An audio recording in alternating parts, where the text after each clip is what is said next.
We warned you it was going to happen. The biggest loser, the classified hamburglar, the burnt Sienna-faced fascist is running for president again. I'm shocked. I'm shocked. This is Not My Party. Brought to you by the Bulwark. On Tuesday, in his Mar-a-Lago cougar lair, the attention-starved former president demanded that all eyes be on him once again. Pay attention to me! And his performance was pure, uncut Trump. It seems like a real lot of crack. There were lies, We built the wall. We completed the wall. insults, The country's a laughingstock right now. nonsense, Angela.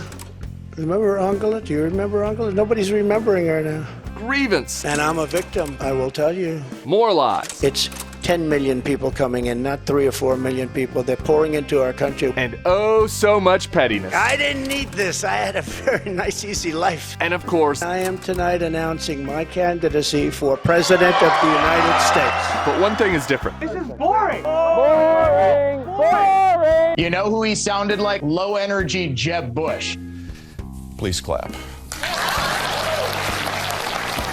I'm starting to think he might just be fumbling his grasp on the party that he took over back when I was a sweet little Republican boy. Adorable. And it's not because I'm all that impressed with Ron DeSantis as a foil, though we'll get to him in a second, but for two other reasons Trump brought on himself. First, eventually MAGAs were gonna get sick of all the losing. Back in 2020, the big lie worked because his zealot base believed that he didn't really lose. They stole the votes. Sleepy Joe Poopy Pants been dead since 2019. Wow, wow. And the cowardly, less extreme factions of his coalition were willing to stomach the face-saving bullshit. President Trump's team, they deserve a chance to make that case regarding voting irregularities. But here's the thing. In 2022, he lost. Again. Badly and repeatedly. And it's his fault for choosing to put his stamp of approval on all these fail whales. With his top prize, Carrie Lake, finally fading away this week. Bye, bitch. But now he's a double loser, and people are getting bored with it. So they might start looking around for an actual winner. Which brings us to the second reason he might be losing his party. There's an off-ramp now. Ever since 2016, anytime a never-Trumper like me called a Republican friend to try to get them to come into the light, the alternative was a Democrat. And for a moderate squish, Joey Corbett Biden wasn't that bad of an alternative. But for a lot of big conservatives, any Democrat was a bridge too far. Never.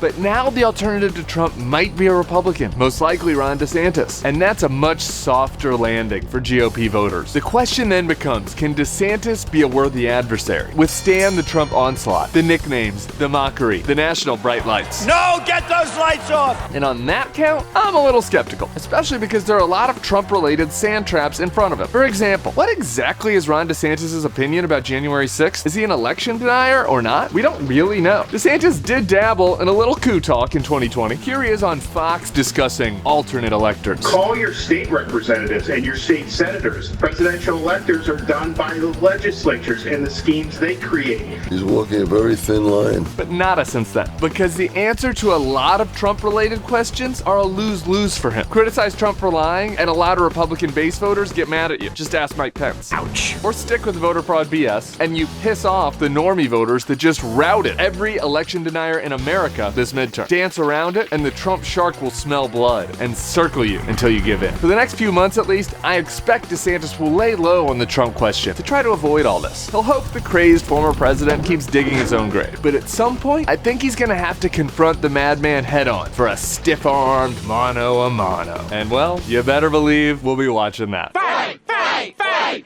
We're taking a 1-week break for Thanksgiving. We'll see you in 2 weeks for more Not My Party. Go Democracy.